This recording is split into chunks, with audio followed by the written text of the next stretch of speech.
Hi guys, share ko lang yung napanood namin. Ang title niya is Us. Ayan, Us.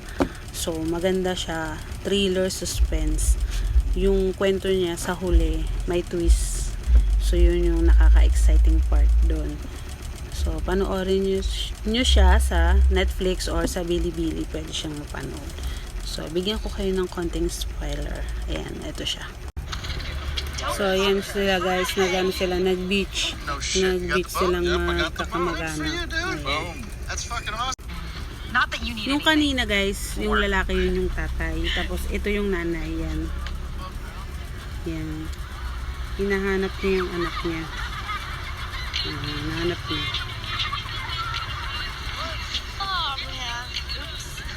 What was it? Tapos ito na yung exciting part, yung matutulog na sila sa beach kasi nag-arkila sila ng villa. May nakita daw yung bata sa labas. Ayun o. Diba? Kakatakot, nakatayo lang. There's a family. Y'all scared of a family? Boogeyman's family. Okay, alright. Enough of that. Hey. May nagpanik na sila dyan guys. Zora, give me your phone. I'm not on Zora! Is there someone outside? It's just a family standing outside.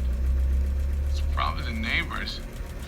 You're kidding me, right? Hello, my name is Adelaide Wilson. Are you seriously calling 911 right now? Everything's gonna be on power. Alright, sure, okay. Yes. You know what? What? I'm gonna fix this. No, we don't. Find out What? who they are. No, they haven't, but I know they what will. they want, and everything's gonna be fine. Calm down, okay? No, that's too long. Boy. No, you don't understand. How about we all just try? Nalabasin nung tatay. Calm. Okay, Our Dad. heads and everything. Tapos yan guys, nilabas ng Can I tatay. help you? O, diba dead ma?